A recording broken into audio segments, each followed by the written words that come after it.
গরুর মাংসের ঝোল। আপনার মাংস কম তো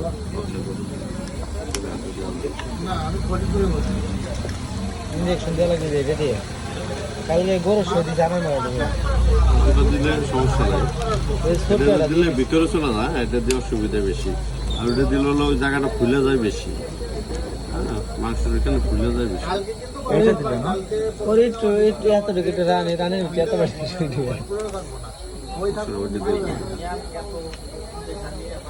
দিলে ভালো হয়, মাংসটা একদম ভিতরে বসে যায়।